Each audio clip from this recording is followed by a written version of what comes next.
सवाल पर हम आ रहे हैं। एक महत्वपूर्ण सवाल जो आपने उठाया है वो ये है झारखंड और छत्तीसगढ़ के गढ़ के क्रिएशन को लेकर कि बीजेपी ने किया था। आज की तारीख में दिखता है कि गुजरात के और महाराष्ट्र इंडस्ट्रियली डेवलप्ड स्टेट है, जो यो कई प्रोड्यूसर स्टेट जिसको कहते हैं और कंज्यूमर स्टेट की जो धारणा है इस देश में, उस प्रोड्यूसर स्टेट्स के मैक्सिमम लोगों का एक वेस्टेड इंटरेस्ट, चाहे वो पॉलिटिकल लोग हों या कॉरपोरेट हों या पॉलिटिकल कॉरपोरेट नेक्सस से पैदा हुए लोग हों, जिसमें कुछ सो कॉल्ड कोऑपरेटिव माफिया भी हो सकते हैं। आप समझदार को इशारा काफी है। मैं ये कह रहा हूं कि इस वेस्टेड इंटरेस्ट की वजह से कभी हेमंत सोरेन के एमएलए को बंगाल में या असम रूट का इस्तेमाल करने की कोशिश होती है, छत्तीसगढ़ में भूपेश बघेल को डिस्टर्ब करने की कोशिश। तो मेरा सवाल यह है कि कहीं ये एंगल तो नहीं है कि ये दो बड़े राज्य हैं जहां हमारे अपने काम कहीं ना कहीं बाधित हो रहे हैं। नहीं, बिल्कुल। देखिए, झारखंड और छत्तीसगढ़ नेचुरली बीजेपी को वहाँ काफी सपोर्ट था। ये अलग बात है कि दोनों राज्यों में अब रमन सिंह वो ताकत नहीं रहे। अर्जुन मुंडा अपने को कहीं ना कहीं राजनाथ से पूरी तरह से जुड़े हुए थे। अमित शाह और मोदी उनमें वो कॉन्फिडेंस नहीं रख पाए। बाबूलाल मरांडी पहले पार्टी छोड़ चुके थे, बाद में बाबूलाल मरांडी आए हैं अब। लेकिन इस पूरे घटनाक्रम में बीजेपी दोनों राज्यों में बहुत कमजोर हो गई है और जाहिर तौर पे वो चाहेगी कि वो इस ग्राउंड को गेन करे। और मुझे लगता है कि अमित शाह और मोदी की निगाह वहां की विधानसभा से कहीं ज्यादा उन 25 सीटों पे, 11 सीट छत्तीसगढ़ में, 14 सीट जो है वो झारखंड में, 25 सीट एक बड़ा चंक है।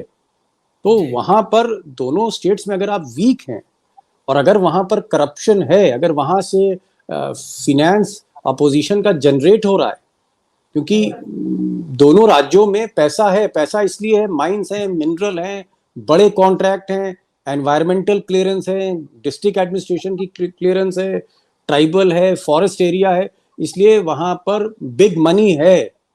तो कहीं ना कहीं वो ऑपोजिशन के पैसे को भी टारगेट करना चाहते हैं, उस फाइनेंशियल पाइपलाइन को ध्वस्त करना चाहते हैं, और साथ ही साथ इन दो राज्यों में वो अपनी पोजीशन जो पॉलिटिकल है उसको भी रिगेन करना चाहते हैं 2024 में।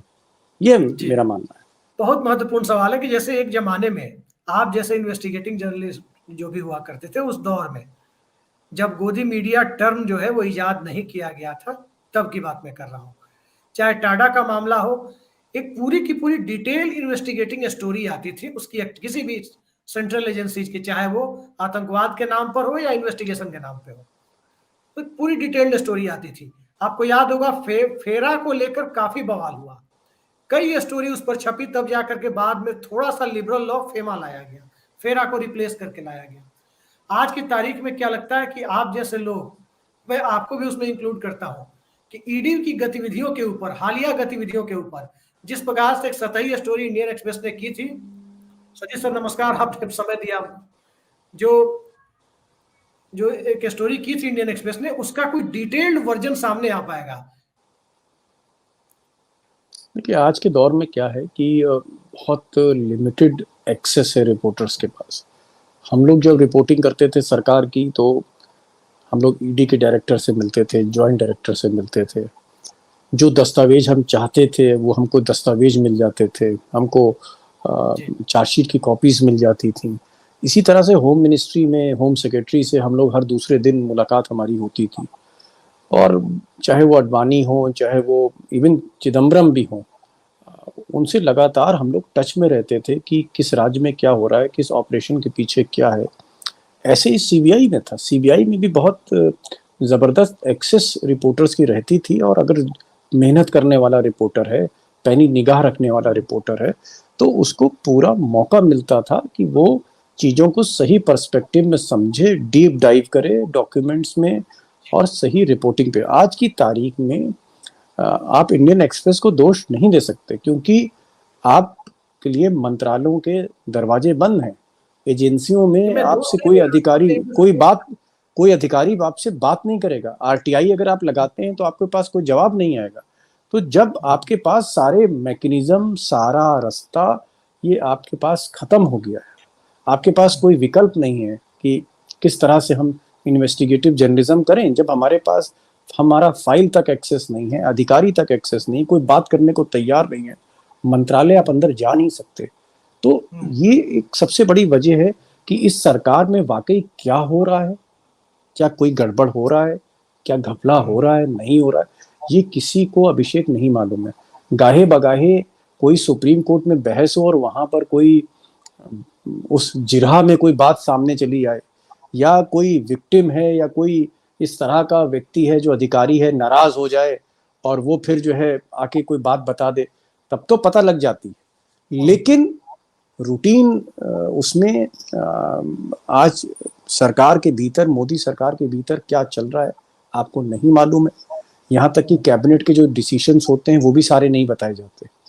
अब ये सोचिए आप, सबसे बड़ा लोकतंत्र, जनादेश से बनी सरकार, कैबिनेट उसकी एक सर्वोच्च संस्था फैसले लेने वाली, और उसके फैसले अगर आप जनता को नहीं बता रहे हैं या 10 फैसले हुए 5 ही पे ब्रीफिंग हो रही है, तो ये एक ऐसा दौर है जहां पर वही बातें सामने आती हैं जो सरकार बताना चाहती है। और जो तस्वीर का दूसरा रुख है वो हमारे और आप जैसे लोग ही मेहनत करके कहीं से जनता के सामने रखते हैं।